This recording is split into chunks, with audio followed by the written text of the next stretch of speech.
So I was an entrepreneur, starting my own business, etc. And the first year of uni, I was always looking into Islam, but there were certain sins that I was committing that was really bothering me. Because I knew Islam to be the truth, but there's a lot of reverts fall into.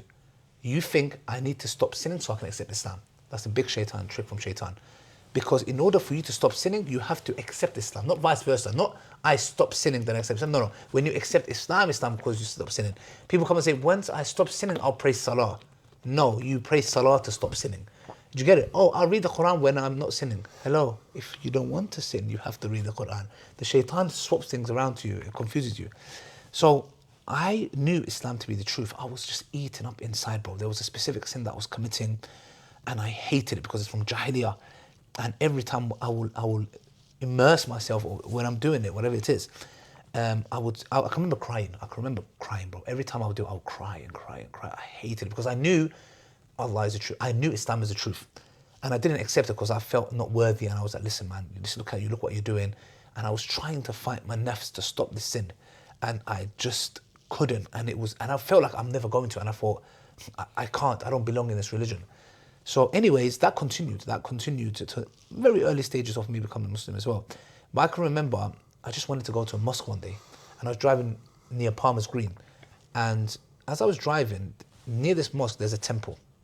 Kind of like a Hindu temple. So when I saw that, I was like, bro, I don't know if this is a mosque or a temple, because there's people on this side, they look Hindu.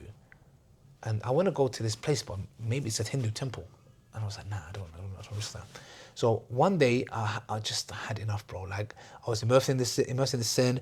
There was a girl I was talking to where, subhanAllah, like, it was the early stages. Like, we're just getting to know each other, etc. But she was really she really had a liking towards myself. And I had to end her. And I can remember when I ended her, I can remember her cries. Like even now, I can remember her cries when I told her, look, I don't want to do this anymore. And I want to start practicing I just want to become, she was like, no, we can practice together. But in Jahiliyyah, I was not taking that relationship seriously. It was not a serious thing. SubhanAllah, this is why you should abstain from haram relationships, because that's how it could be sometimes, you know, and that haunts me sometimes till this day, where I'm like, SubhanAllah, like, I wronged that person, you know, even though she was thinking of a future with me, I was not. So SubhanAllah, and I ask Allah subhanahu wa ta'ala forgive me, I was not Muslim then. But then eventually what happened is, I was driving past East London Mosque. Have you been to East London Mosque? Yeah.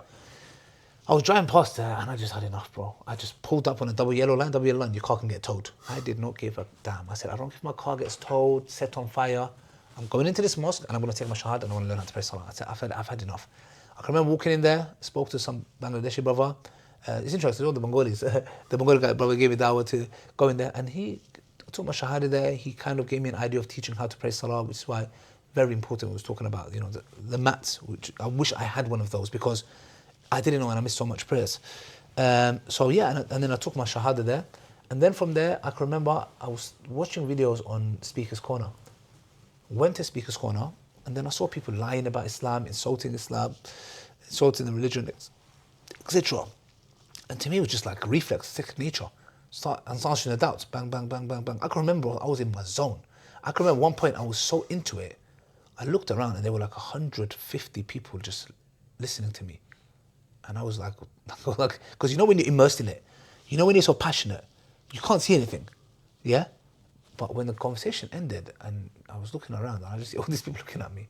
And when I left, I was like, yo, like, that was very natural to me, because I felt the passion when someone's insulting Islam and I knew it's the truth, defending it. And I can remember somebody was like, oh bro, how long have you been in the dawah? And I was like, what does that mean? What's he talking about? I didn't know what he was talking about. I didn't know if he was talking to me in Arabic terminology, like, oh, dawah means like, I don't know, like you're a good person. I don't know. He was like, oh, how long have you been in the dawah? That was quite good, etc. And I was like, yeah, I didn't know what he was talking about. I was like, yeah. Later on, I found out that's dawah. Do you get it? I didn't even know that was dawah. So I was just there talking. I'm talking. Later on, I found out, oh, you do dawah. I was like, oh, what's dawah? He goes, invite. I was like, oh, yeah. Yeah, okay, yeah, whatever that means, isn't it? I was like, yeah, I'm doing that. Because then I realized, as if Allah was preparing me for the dawah years before. All of the doubts that I had and I got answered, when I went into that park, Allah said, this is the day I was preparing you for.